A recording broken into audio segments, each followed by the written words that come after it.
c'est de laisser le mot du prénom parce que je n'ai pas envie d'être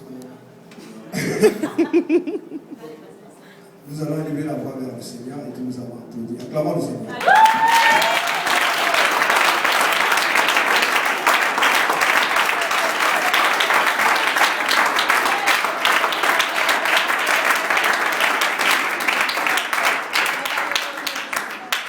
On va aller dans 1 Timothée 6, verset 16. Si vous êtes arrivé, vous dites Amen. C'est pas encore l'homme que j'arrive.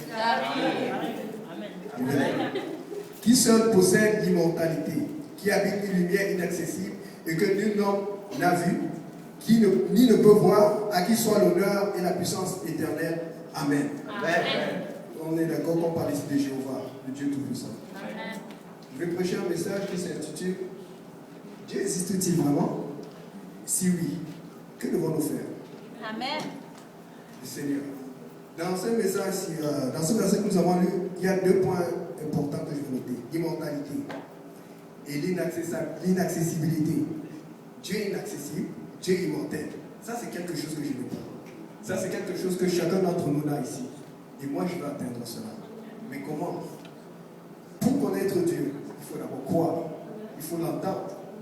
Mais dans le monde d'aujourd'hui, nous avons beaucoup de croyances. On a les bouddhistes, on a les religieux, on a les sorciers aussi.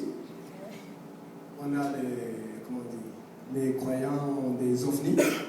On a les maoïstes. Un tas de croyances. Mais je veux m'attarder sur une croyance en particulier qui m'étonne beaucoup. J'ai lu ce sondage cette semaine. Ça dit ceci. Plus d'un tiers des Américains, soit 36%, environ 80 millions de personnes, croient que les extraterrestres existent. Cela, c'est un sondage qui a été fait par le National Geographic. Que quelqu'un dise 80 millions, c'est beaucoup. 80 millions, c'est beaucoup. 80 millions, c'est beaucoup. C'est beaucoup. Je ne sais pas. Écoutez, le verbe croire, ça veut dire tenir quelque chose pour vrai, l'admettre comme une certitude. Le verbe croire va aussi dire être certain de l'existence de quelqu'un, de quelque chose.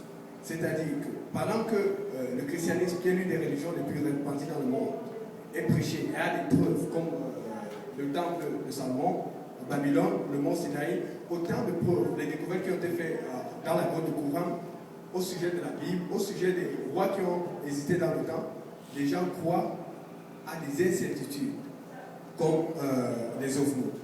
Maintenant, ce que je veux apporter, c'est celui-ci. Quand je fais la comparaison avec les données que nous avons sur la Bible, c'est-à-dire par exemple le peuple mari, quand on peut parler aussi des peuples de la Syrie et l'Arabie Saoudite actuelle, ça ce sont des peuples qui ont une grande histoire, dont la Bible a une grande histoire. C'est-à-dire que quand tu vas dans leur histoire, tu te rends compte qu'ils ont beaucoup de personnages historiques qui ne sont pas bibliques pour eux, mais qui sont retrouvés dans la Bible. Ça interpelle beaucoup.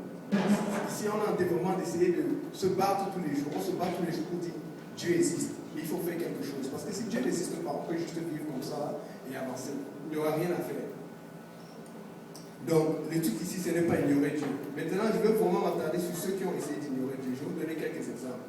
Je ne sais pas si certains d'entre vous connaissent John Lennon, l'un des plus grands chanteurs de l'histoire, les Beatles. Voici ce que John Lennon a dit. Il a dit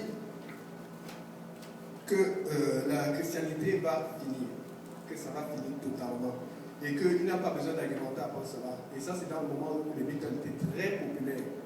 Et puis, il a dit Jésus était OK, mais ses sujets étaient trop simples. Aujourd'hui, nous sommes plus populaires que lui. C'était en 1966. Après avoir dit cela, il y a un certain Mark David Chapman qui l'a tué, et il avait 14 ans de disque et une Bible sur lui. Une Bible. Quelle coïncidence.